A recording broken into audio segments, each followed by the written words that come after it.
Good afternoon and welcome to our first of 4 Sophomore Scholars and Residents Capstone Project Presentations. My name is Andy Gurka and I'm the Director of Living Learning and Roadmap Programs here at the University. These capstone projects mark the completion of our inaugural year of the Sophomore Scholars and Residents program. It's the University's quality enhancement plan as part of our SACS reaffirmation of accreditation. While living learning at Richmond can be traced back 2 decades, Sophomore Scholars serves to expand on the past models by incorporating effective assessment, creating a 2-semester experience with a capstone project, and an academic emphasis, all while addressing the social and developmental issues of sophomore students.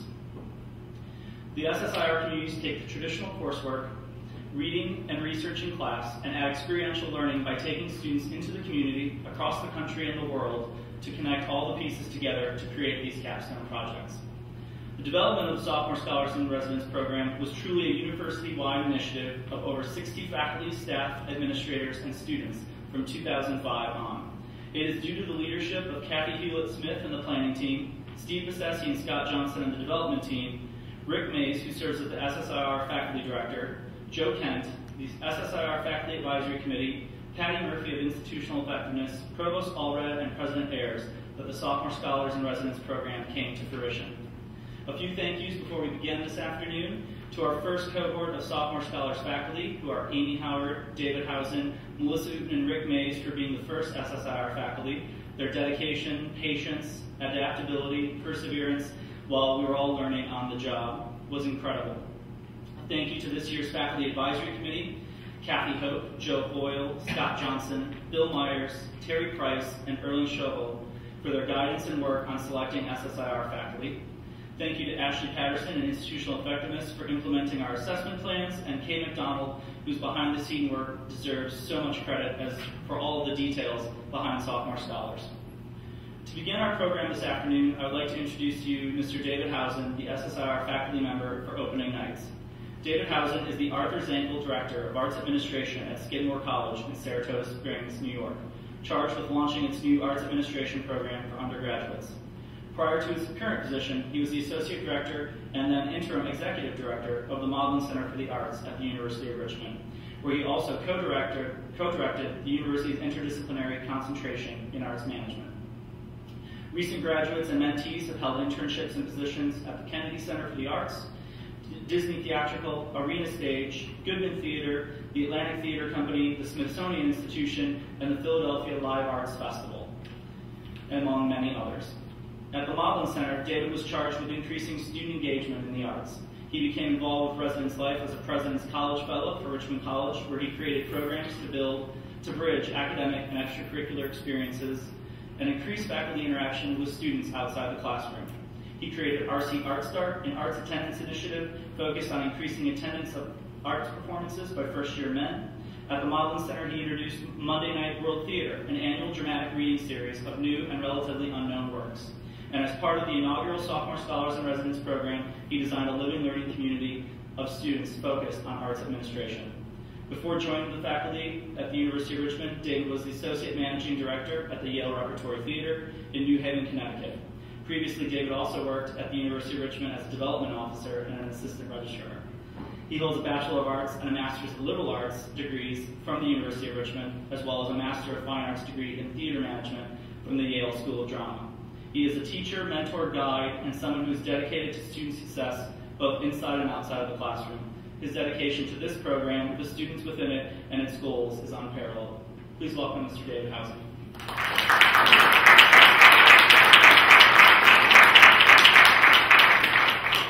Thank you, everyone, for coming. Thank you, Andy.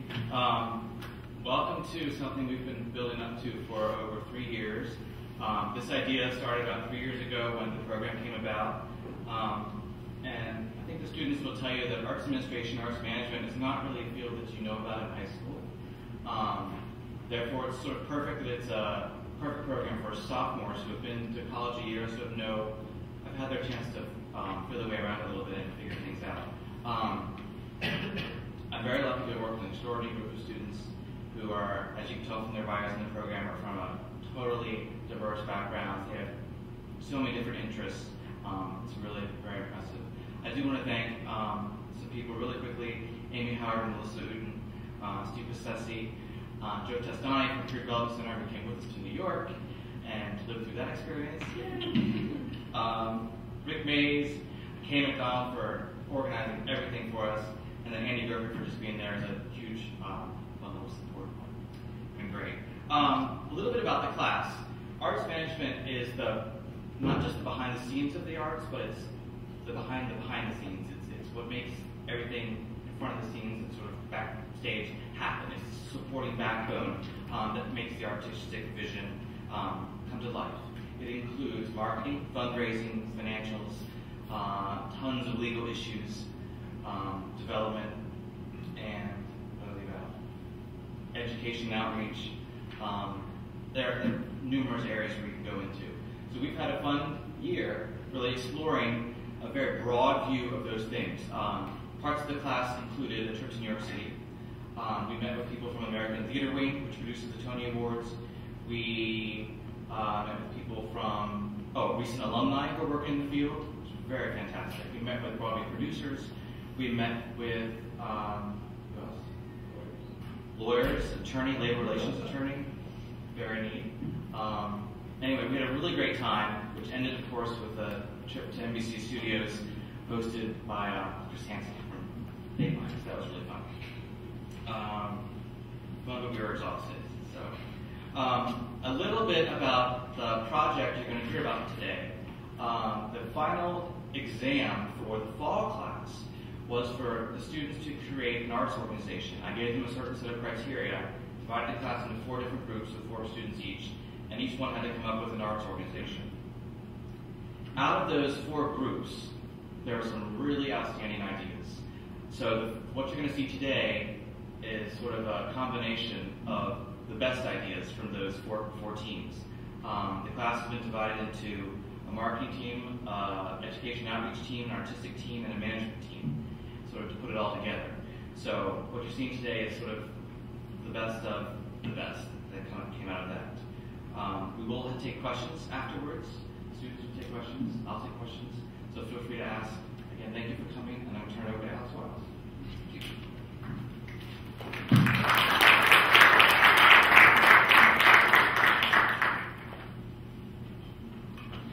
Thank you, Professor Howson, and welcome everyone to our presentation, the meeting of the Board of Trustees for the Paradigm Performing Arts Center of Boston.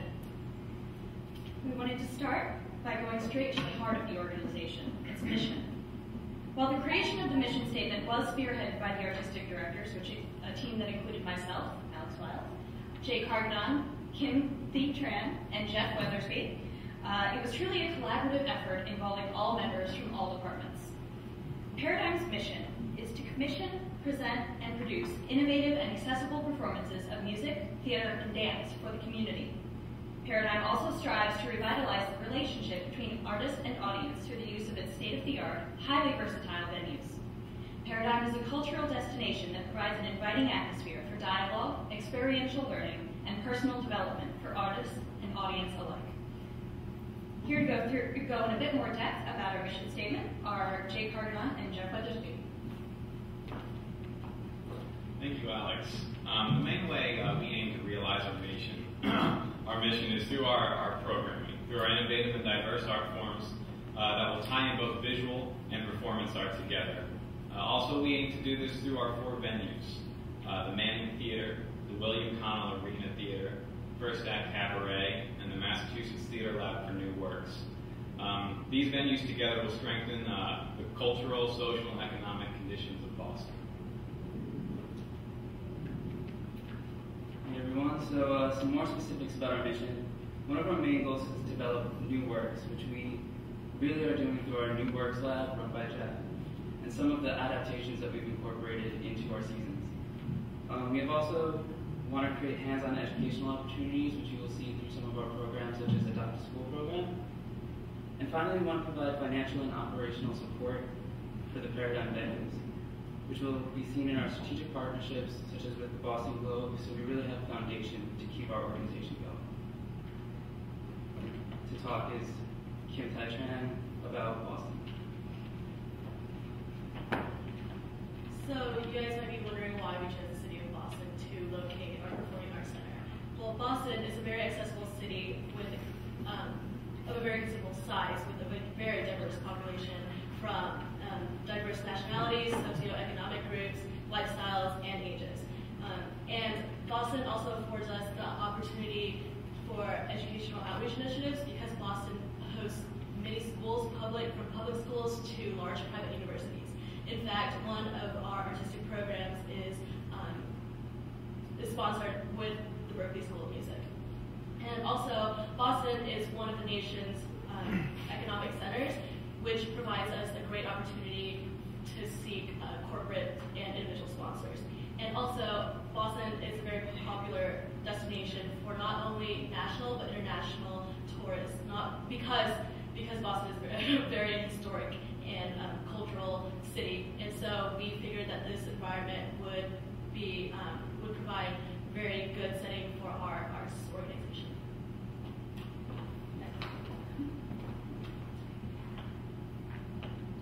Paradigm Performing Arts Center is situated on Huntington Avenue in Boston and features 4 venues, the largest of which is the William Connell Arena Theater, pictured here. Named for the late William Connell, one of our most generous donors, this theater seats approximately 1,200 audience members.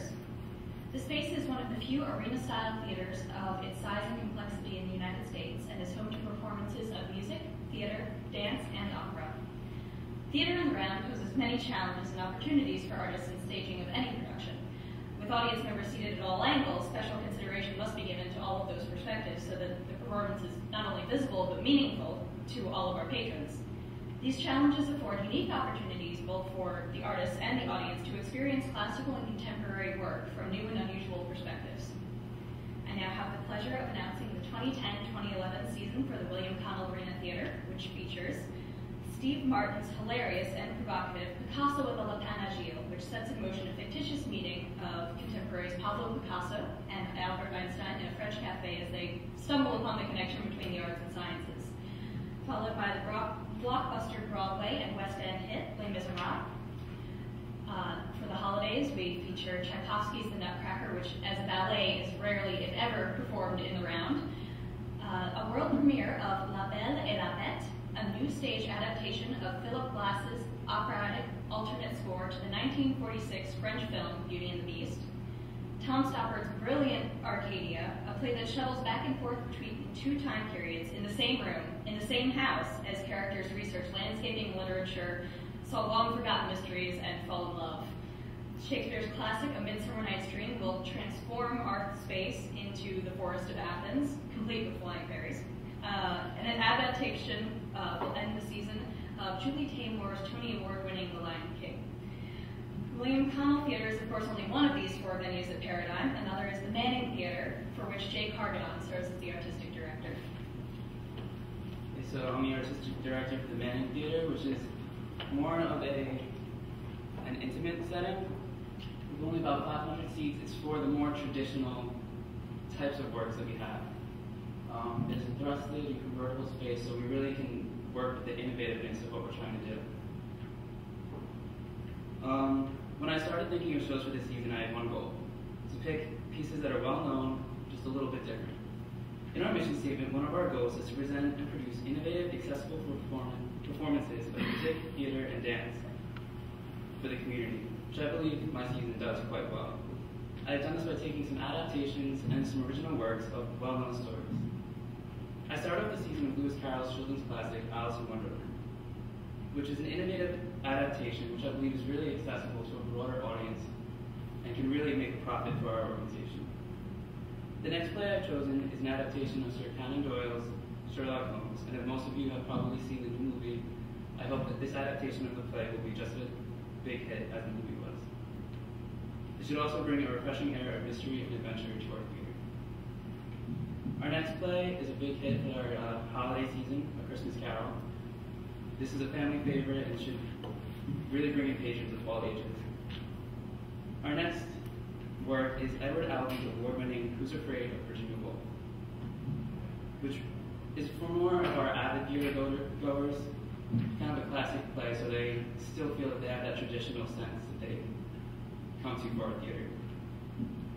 With the constant drift of illusion and reality that goes along in this play, I feel it really taps into the innovativeness that we are trying to obtained through our mission. And our final piece is Just As Learning's Blind Square. Now, while this is not a traditional play, it really goes with the new works that we want to get, as it will allow audience to be captivated by the dancers as they bring art to life. So now Kim Tai Tran can talk about our jazz concert. Hi, I am the artistic director for the First Act Cabaret, named after First Act makers of fine instruments. And the First Act Cabaret is a music space that I kind of envision as a small, intimate jazz club. So, in planning the season, I wanted to bring kind of a more international feel to the city of Boston, with some pieces that Boston has rarely seen before. And some of this includes the Evening Tango Show, which is modeled after the famed Esquina Carlos Gardel in Buenos Aires. And this Esquina is a neighborhood of famous tango houses. And I kind of want to bring that feel of a tango house, or in Spanish, an arrabal, to Boston and to our Performing Arts Center.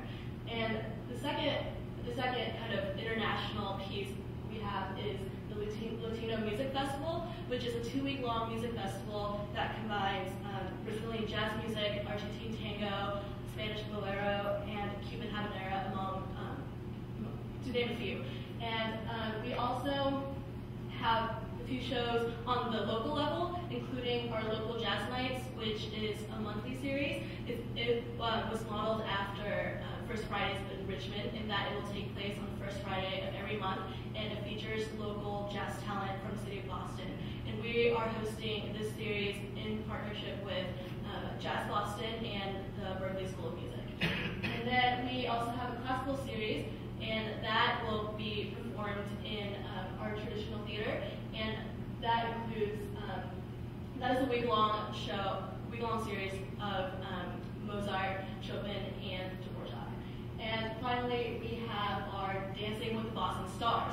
This should be an exciting fundraising event, in that we modeled the event after Dancing with the Stars, but our stars will be local Boston patrons of the arts, and all tickets proceeds will be going towards our programming initiatives. Thank you, Kim. My name is Jeff Weathersby, and I am the Artistic Director for the Massachusetts Theater Lab for New Works. We began this Theater Lab for New Works as a reaction against contemporary trends in American theater. Typically in Broadway, actors gather together, rehearse for about 4 to 6 weeks, perform a show, and then they go their separate ways. At Paradigm, we feel this is too short-lived. We need the actors to get entrenched in their art form, and so we double this rehearsal time to give them that opportunity. We also feel that if you're just putting variations of the same works on day after day, where are the original works? Where is that going to come from? For that reason, we created the Massachusetts Theater Lab as a haven for these artists, for a place where they can come, they can try out these new works, have a space to do so, have preview audiences, and then perform their works professionally. We're excited to announce 4 companies in residence this year. First of which is Back to Back Theater, an Australian-based theater group whose own members of the group are mentally handicapped in some way. What their show is designed to do is to turn an introspective eye into society, to challenge the way we view worth and what happens when we challenge that construct. The next group is Where's the Roots At? An Argentinian-based theater group who specialize in multi-sensory art. They fuse dance, sound, and light together into a totally original piece of art. The third group is the Curious Theater Branch. This is a Chicago-based group. They specialize in collaboration. They feel that through non-hierarchical thought, they can get together and they can create art forms that are superior to others. And they can get together, and that's really where art can thrive, is in an equal space and where everyone has an equal say. And our last group is Complicit Theater, a London-based theater group who pride themselves on having a pulse on the contemporary social stimuli. They say they always are incorporating these new stimuli that they see in their everyday life into their art forms. And so that concludes our program for the upcoming season. and I'll introduce Shane Sullivan and the rest of the executive team to talk about who makes this all possible. Thank you.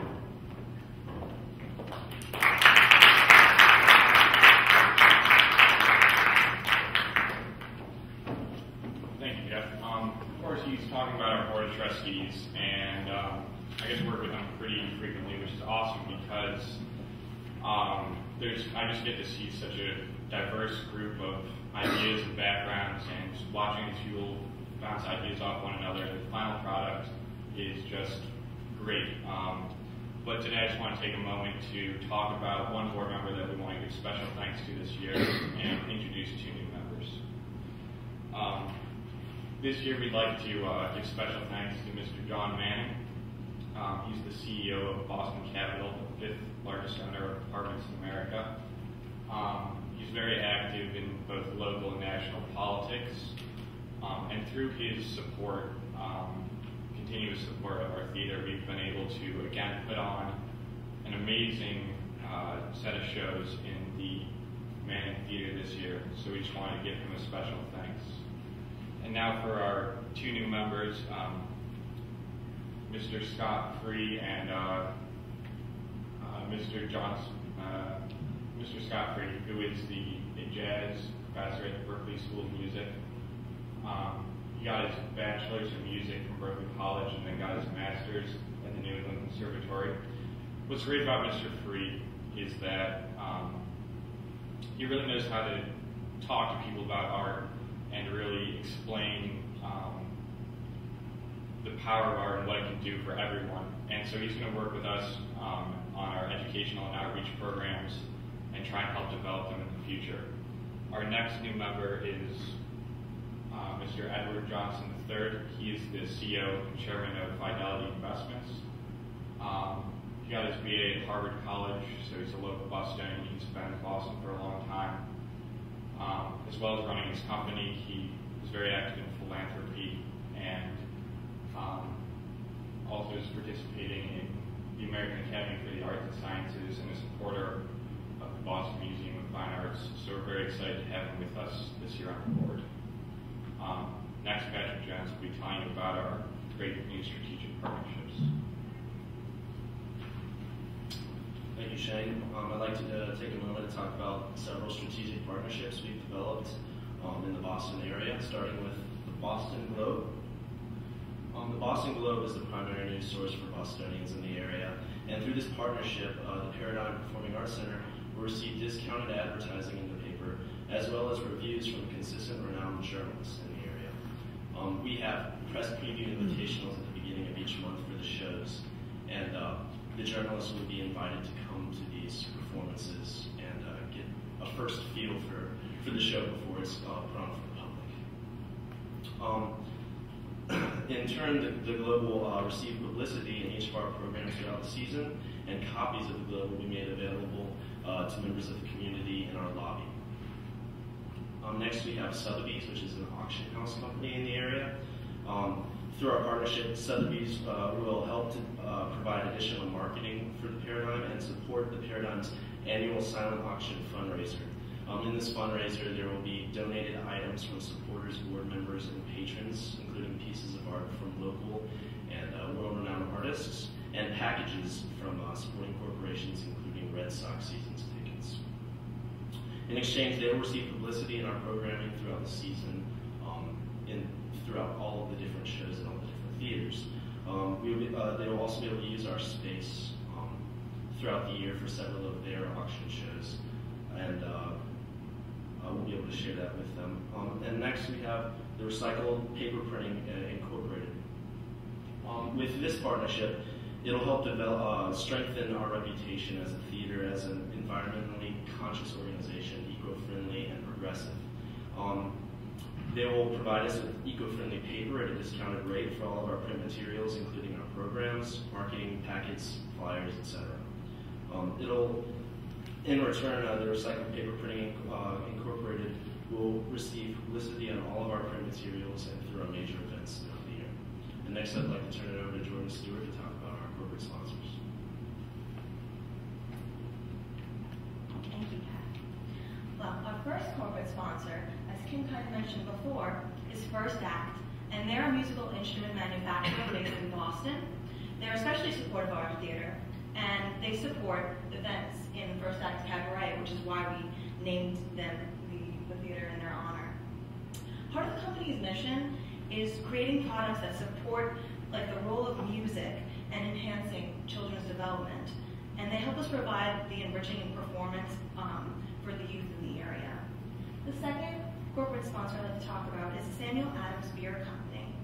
And Mr. Koch is the founder of the Boston Beer Company, the maker of Samuel Adams Beer.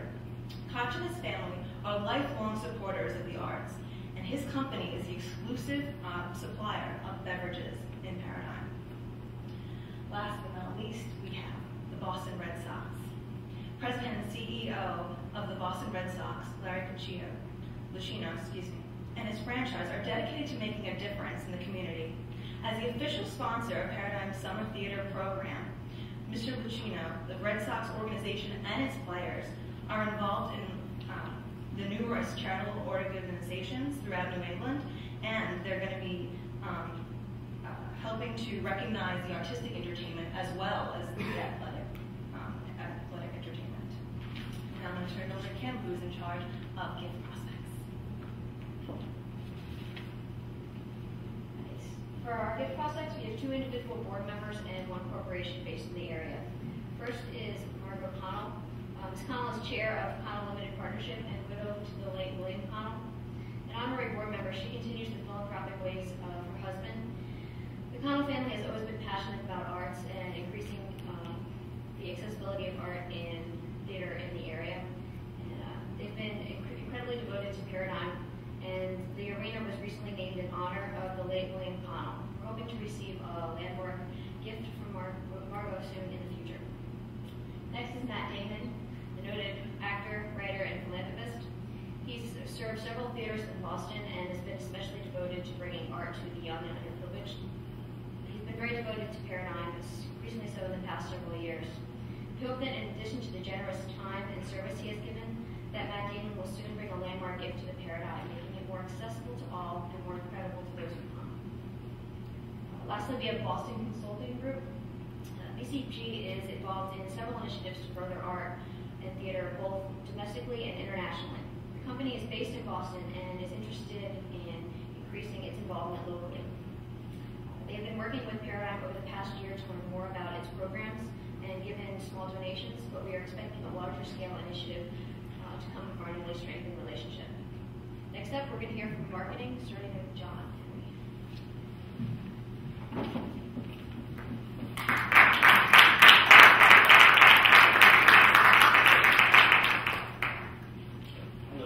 As Director of Marketing, our main goal for events planning is to increase membership and sustain our members and make them understand that they're getting value for their subscription. Some of our main events include our opening night gala, and then that's just a great time for all the subscribers to come together and get a presentation from all the artist directors, meet all the staff and all the trustees, and learn about the new season. Another major event we're having is Evening with the Stars, in which it's sort of like the opening gala, but instead it will be all the celebrities in the Boston and New England area also have invitations to the event, and so that it's sort of a socialite for all the subscribers. Our other major event is the Lawn Soiree on the Boston Commons. Boston Commons is the oldest public park in the country. Our opening night gala, and then that's just a great time for all the subscribers to come together and get a presentation from all the artist directors, meet all the staff and all the trustees, and learn about the new season. Another major event we're having is Evening with the Stars, in which it's sort of like the opening gala, but instead it will be all the celebrities in the Boston and New England area also have invitations to the event, and so that it's sort of a socialite for all the subscribers. Our other major event is the Lawn Soiree on the Boston Commons. Boston Commons is the oldest public park in the country. It sort of starts in the late afternoon, and it's a time for families to come and picnic and listen to local jazz bands perform. And hopefully from that, the local families will enroll in our summer educational program afterwards, because this all occurs in the spring. And so through all these events, we will continue to maintain our current subscriber base. Up next is Alex Tussle, who's our head of traditional media.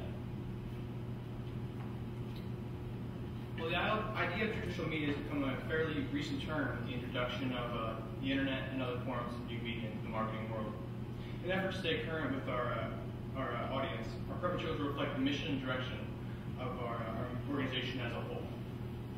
Our prep materials will serve two missions. First is to represent our organization and mission in a traditional media setting. And the second is to direct and compel our audience to visit our website and other forms of new media. How we'll do this? One is through advertisements. Advertisements in such places as newspapers, magazines, billboards, taxis, and other places we find that we will reach our potential audience. Second is posters, as you see over here. We'll have small posters like these up in and around Boston in order to gain street-level awareness for our productions, and also hopefully draw in a large tourist audience. These will be fairly easy and simple to spot with modification of our logo, what we're trying to sell, and also our website. And also we will give out postcards, which I have up here, which I can pass around in a little bit. We'll send these out to our single ticket buyers in order to increase awareness of our little known productions, and also to include a discount on them, so hopefully to boost ticket sales. Next I'm going to introduce Tim Wild, who's going to talk a little bit more about our new media. Thank you, Alex. My name is Tim, and I'm the Director of New Media. What new media is for the paradigm is basically all the forms of media on the internet. So we have our main focus is our website, our MySpace page, our Facebook page, and Twitter. And we use all of these different things to come together, bring patrons into the center, and give them more information about us. As Alex talked about earlier, all of our postcards and our posters have our website on the site. This is our website page. Our marketing tagline for the website is Changing Expectations, which is where you get a Rubik's Cube logo for. Change around the Rubik's Cube. You see something different. You're going to get something different when you come to Paradigm. On each of our different pages, I've showed you just a few screenshots. Oops. I guess not. Right there's an About Us page, and that features all of our different spaces that we have, full resolution logos and the information that they share with you. Box Office has a great ticket purchasing interface in it. And what that does for us is allow you to buy tickets securely online for all of our shows. And that's really a great way, an easy way, without having to visit the theater itself to buy tickets. The Education Outreach page has all the different programs that the educational team will speak of in a few minutes, with the lecture series or summer program, and there's a way to sign up for that as well on the website. Our news has our press release, which gives a bunch of different information, and our calendar has listings by space and the full calendar for all of our shows. Next to show you is our MySpace page. And what's really great about MySpace is that it draws a young crowd who normally wouldn't be interested in the theater. Studies have shown also that minorities such as the Latino community and immigrants are also drawn to MySpace over sites such as Facebook and Twitter. So what we're going to do is we're going to market things like Fuerza Bruta, our Latino music festival, and our tango dancing on MySpace. And also the good thing about MySpace is once you view our page, you become a fan of our page. It sends you an email notification every time we post something. You don't have to come to us, we come to you. We make it easy for you to see the information you want us to see. Facebook page, just like MySpace, is very similar. You become a fan. You can see all the different advertisements we have right up on Facebook. You can like our advertisement if you want. But if we post something on the Facebook page, again, it's going to go into your email inbox, and you're going to see it rather than you having to seek out the information from us. Final new media is Twitter, which we love to use. Tweets are 160 characters per tweet, and all of our Twitter and our MySpace are linked together. Twitter, MySpace, and Facebook, everything that you put on Twitter is going to be seen on these other new media sources. So it's going to make it really easy for everybody to get interactive, and all of our information coincides together. Up next is education. So I'd like to invite Nancy and everybody else to come up and talk.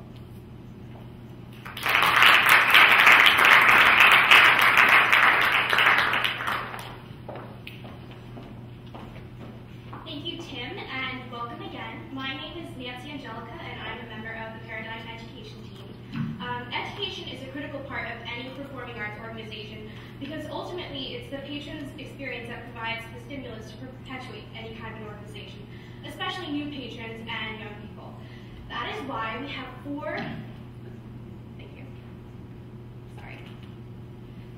That's why we have 4 programs, including our Paradigm Summer Academy, our Adopt a School program, our lecture series, and modern art exhibits.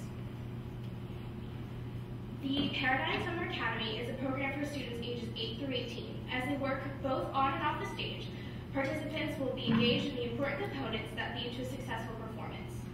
Our beginner and advanced musical theater workshops work on primarily musical theater performances.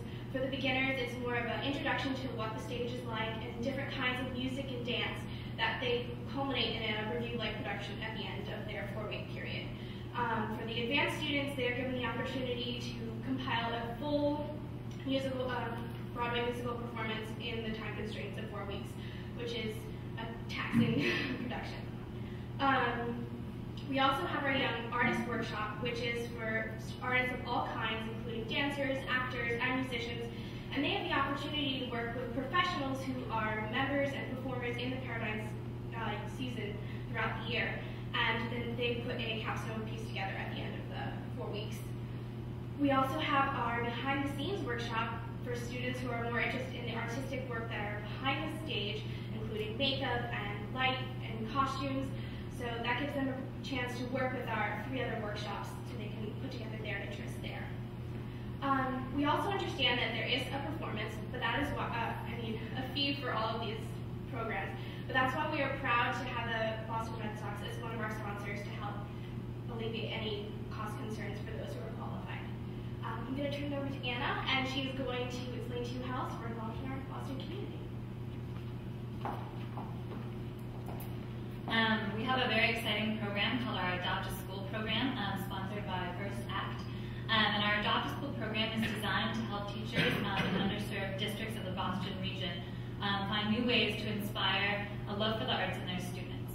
Adopted schools are selected by their school districts to participate in our program, and once a school is accepted, education staff pairs with the teachers in the schools, and there are materials that are given, such as study guides and interactive games, to give students a close inside look at the Paradigm events. Strategy workshops are also offered at the Paradigm that focus on specific strategies defined by the participating teachers and the education team. And the teachers are observed and supported as they implement these strategies for their students. After 3 weeks of class discussions with the Paradigm staff and teacher, students have the opportunity to attend the event at our very own theater.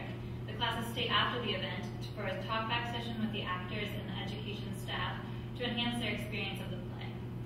Our current strategy workshop at the Paradigm is called Modernizing a Midsummer Night's Dream, and in this workshop, teachers learn different techniques to make Shakespeare more accessible to their students by having the students come up with modern-day scenarios for the play A Midsummer Night's Dream to happen in. Teachers are instructed on how to help students come up with these ideas and act them out in groups, while also relating it back to Shakespeare's original work. Here you see a list of the current schools that are participating in our program.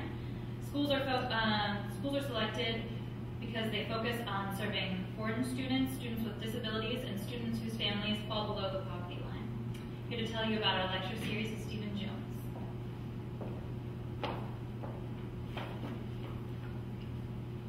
As the artistic team touched on earlier, one of the best ways to engage the Boston area is through the academic community. And so we, in Education Outreach, decided that there's probably no better way to engage the academic community than through a lecture series. And so first we have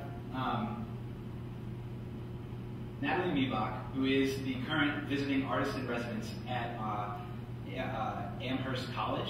And what she does is she takes meteorological data and other empirical studies and converts them into not only sonic space through orchestral arrangements, but also into physical space through visual art, as shown in the slide.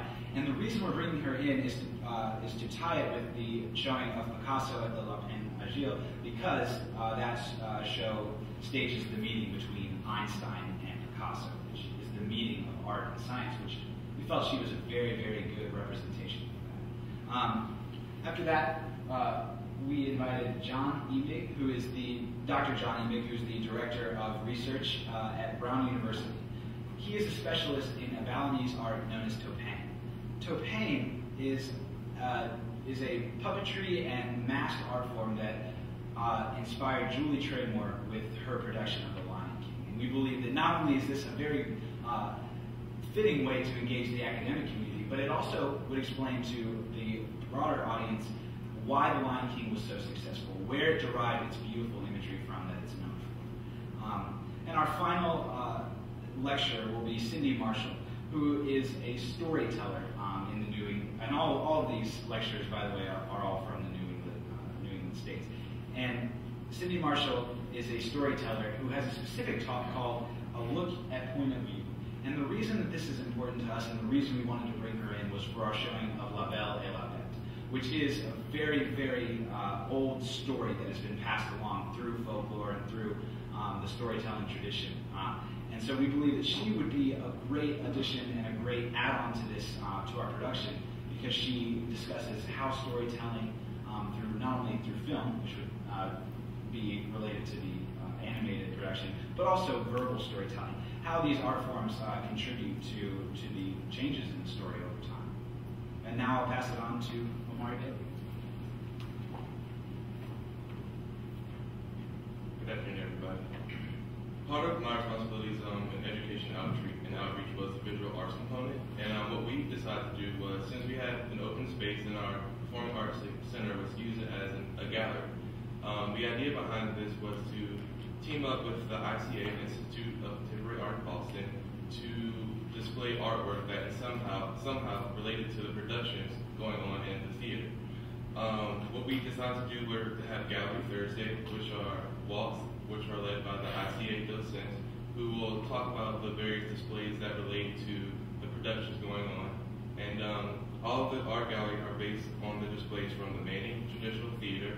So this season that would include Sherlock Holmes, Alice in Wonderland, Lion Square, The Christmas Carol, and Who's Afraid of Virginia Woolf.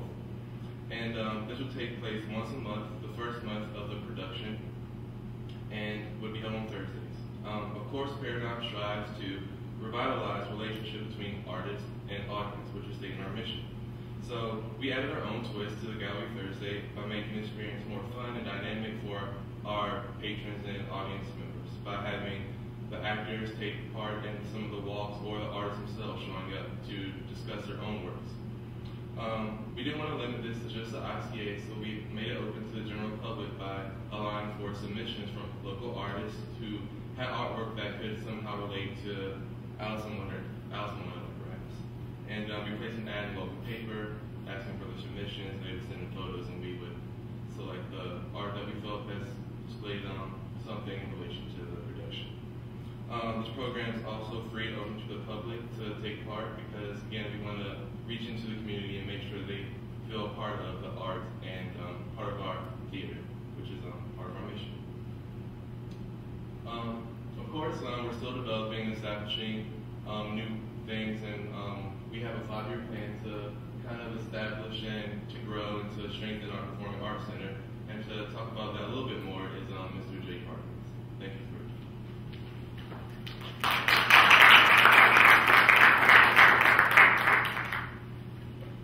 Okay, so time to talk about the future. We have created a 5-year plan, and we have established 6 main goals that we really want to work on, and strategies to help us accomplish those goals.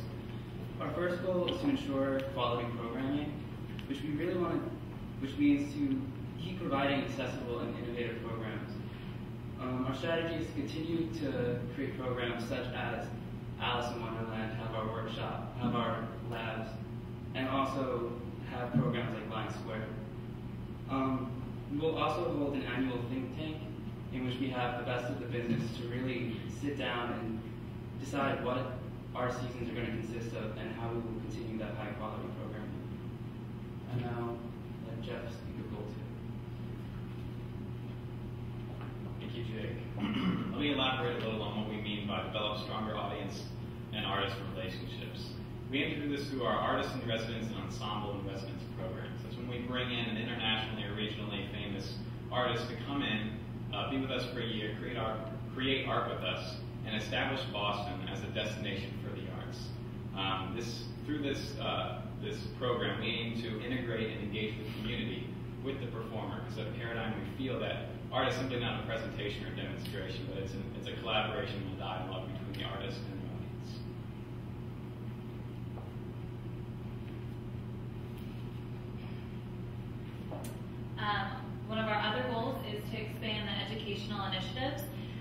plan to do this by, in addition to our existing programs, we want to develop a new mentoring program for school students sponsored by the Boston Red Sox. And the Red Sox Summer Theater Program will pair high school students with our very own artistic and administrative staff members who will serve as mentors for these students. Students who are selected to our program will be able to learn from their mentor and learn the many fine points of each position. This mentorship program will give a great opportunity for students to get real exposure to the actual experience of working in an arts organization.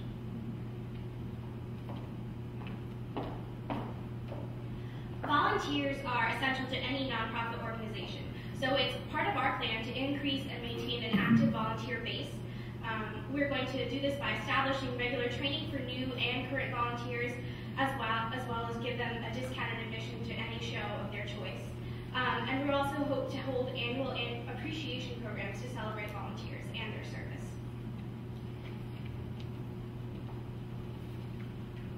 And our final goal is to remain financially viable as an organization.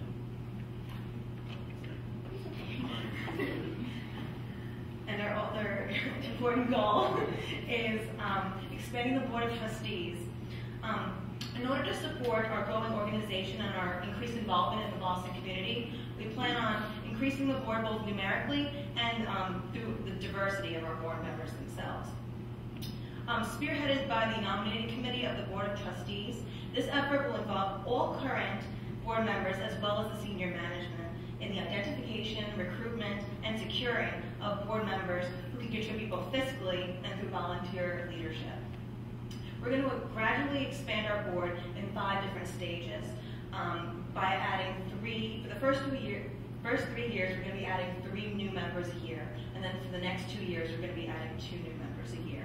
And then with this gradual expansion, this will allow for the smooth transition to a larger and increasingly more effective board. And not only, like I said earlier, will Paradigm broaden the number of our board members, we're also going to increase the diversity of our members, because this will ensure that it'll help to contribute to the development of our diverse programs themselves. John. So as I said earlier, our main goal is also to remain financially viable as an organization, especially in light of the economic times. So that includes retaining our current subscribers and members and also gaining more. And then part of that is creating our talkback series, Paradigm Questions, so that people can meet with the directors and the actors and the artistic directors to learn about the show after the show in the middle of its run, so that it creates a continual buzz for the show, so it also sells out. We also are increasing our outreach to a younger audience, so that in the future when they can become subscribers, they will subscribe, and that's through our Lion King events, like maps making with elementary school students and behind the stage, so high schoolers can see the sets of all of our Lion King works. And then we're also doing a couple opening nights of just where the entire theater is open to the community, so everyone can get an open house. And that concludes our presentation. So if anybody has any questions, please feel free to ask.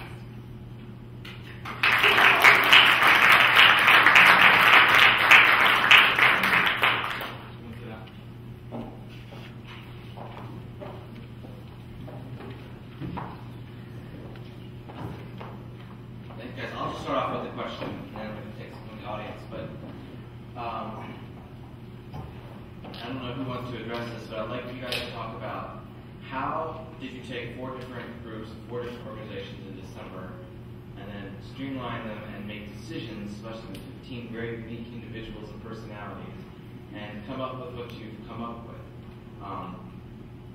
in just 3 months.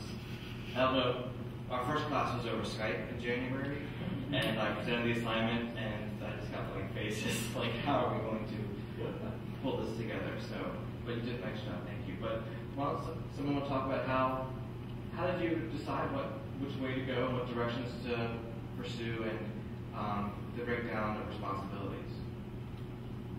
Okay. Well, when we're deciding what we're going to do, we wanted to take a crucial piece from everybody's organization. But we were looking back, and we had all these different theater companies. One company wasn't a theater; they produced music, in a big festival, and we said, you know, the only way that we can really get elements of each person's ideas into this main organization was to create a whole performing arts complex where we could have traditional theater, new works, music concerts, everything going on. And so from there, it was kind of all about working together, emailing back and forth. You should see some of the really long email chains that we had. It was kind of crazy. But also trusting each group to get their things done, trusting the input that everybody else had in the leaders, and just knowing that if everybody got their work done, if we got the right feedback from Professor Housen, and worked with the rest of the group on it, that we could really just create something that was really unique, but combined elements of everything else into it. Can I follow up that question? It's a logistical question. But one of the big aspects of the Sophomore Scholars program is putting you all in the same housing situation. So in addition to emails, how much did the living together facilitate this collaboration? As opposed to being in a class and being separate dormitories all over the campus. Yeah, I can speak to that a little bit. It's for me, it was great when I had a question like this last night. I wanted to iron out some things with the artistic director's portion of the presentation. I just walked down the hall, knocked on the door, and talked to Jake. And that's really important to be able to do that, because other classes sometimes you're like, all right, well, I'm on a creep right now, so I'll just kind of hunker down and figure it out myself. So in that case, it was really beneficial.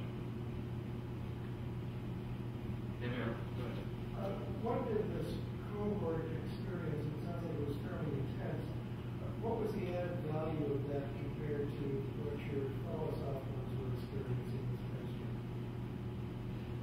Stephen? I would say, and this is definitely due to the additional resources that go into the program, but it was so much more immersive than any other course or learning experience, in the sense that we took a trip to New York together, and we also had extra funds to do. We went to Washington, D.C., Kennedy Center. We brought in a lot of speakers. Our class was very much based on speakers and people coming in, and so the applied element, I suppose, was really the biggest difference. Because we had textbooks, and I could see where you could have a much more theoretical experience, but ours was way further than just a textbook kind of experience. Just to further what Stephen was saying, just having it to be so much more hands-on makes a huge difference, because something on paper looks is so much less compared to seeing it yourself. I'm going to add on what Jordan said. About 2 weeks after we started working on this final project, we had a spec class, and Jordan, said, "Why can't we just do this for real? We only have 6 weeks." But I mean, that kind of energy was there, and it would have been really cool to actually do it for real and see where these ideas, play them out all the way that we really need. It's interesting for me to see the ideas start and now where they've been at today. I was just going to add one other thing in terms of value added more tangibly. I know we had at least one internship come out of it over the winter break from the connection through Professor Housen, and then also a lot of people made contacts in New York City when we were there, took cards and Another thing they had to do for a class, which was they each had to do a blog. They had to follow a certain topic of the field. So one might follow marketing Broadway shows, one might follow leadership change in the arts, which is actually a really neat one. And through the New York Times and other sources, every week they had to write a blog post about what's going on in the field. So they became very aware of what's out there. So it wasn't just textbook; it was using what's happening now, especially with the economy. There's a lot of good stuff. Any other questions?